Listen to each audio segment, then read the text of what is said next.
Kwa jina naitwa Renalda Lucas Mambo, nafanya kazi shirika la Otesawa, ni afisa ustawi wa jamii. Kwa jina naitwa Renalda Lucas Mambo, nafanya kazi shirika la Otesawa, ni afisa ustawi wa jamii.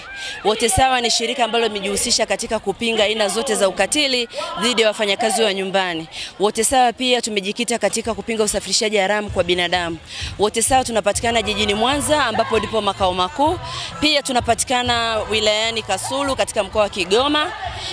Hali kadhalika tunapatikana wilayani Ngara katika mkoa wa Kagera, ambapo kote huko tumejikita katika kuhakikisha kwamba tunapinga ukatili dhidi ya wafanyakazi wa nyumbani na tunapinga usafirishaji haramu kwa binadamu. Leo hii tarehe 6 mwezi wa 3, shirika la Otesawa tumeweza kuungana na ofisi ya mkuu wa mkoa wa Mwanza katika kuadhimisha siku ya wanawake duniani. Ikumbukwe kwamba siku ya wanawake duniani huadhimishwa kila ifikapo tarehe 6 mwezi wa 3, ambapo ndani ya mkoa wa Mwanza tumeweza kuadhimisha siku hii leo hii tarehe 6 mwezi wa 3, ambapo shirika la Otesawa tumeweza kukutana na wanawake mbalimbali, wanawake viongozi ambao wako ndani ya mkoa wa Mwanza kuhakikisha kwamba tunajadiliana mambo mbalimbali yanayohusiana na haki zinazomlinda mwanamke. Shirika la Otesawa tumeshiriki na lengo kuu hasa la kushiriki ni kwamba tumekuwa tukifanya kazi na wanawake na wasichana.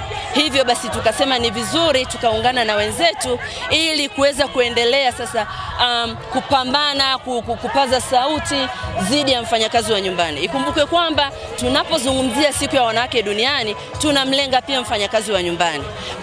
Kwa sababu tukiangalia wengi wa wafanyakazi wa nyumbani ni wanawake. Hivyo tunapozungumzia siku ya wanawake tunalenga makundi yote, wakiwemo wafanyakazi wa nyumbani, wasichana na wanawake wenyewe. Sambamba na hilo tumeweza kuangazia pia mafanikio ya miaka 30 ya Beljini, ambayo tumeweza kuona kwa namna moja au nyingine Tanzania imeweza kupiga hatua kubwa sana. Miongoni mwa hatua ambazo Tanzania imeweza kufanikiwa kupitia mafanikio ya Beljini ni pamoja na ongezeko la elimu. Tumeweza kuona pia ufaulu kwa watoto wetu wa kike ukiongezeka.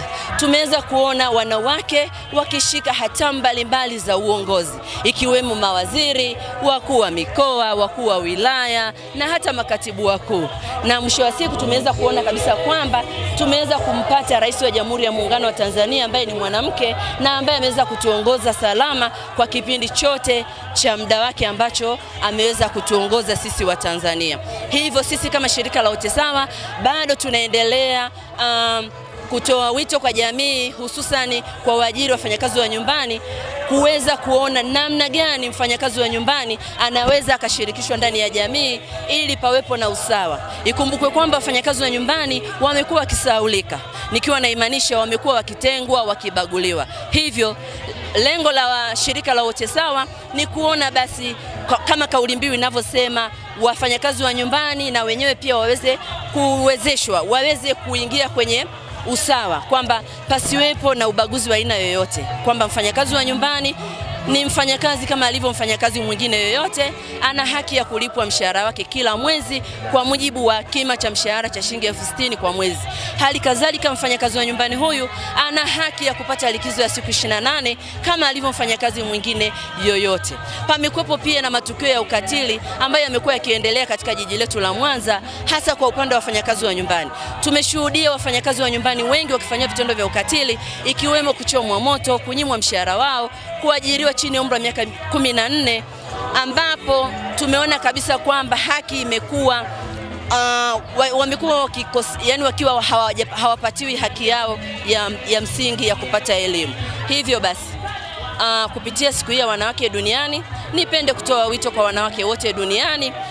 Tunapozungumzia swala la uwezeshwaji, basi tumlenge moja kwa moja ambaye ni mfanyakazi wa nyumbani, na pia kwenye swala zima la usawa tujaribu basi kuangalia usawa kwa wanawake bila kuweka mipaka, nikiwa naimaanisha usawa kwa wafanyakazi walioko maofisini. Hali kadhalika tusisahau swala la usawa kwa wafanyakazi wetu wa nyumbani.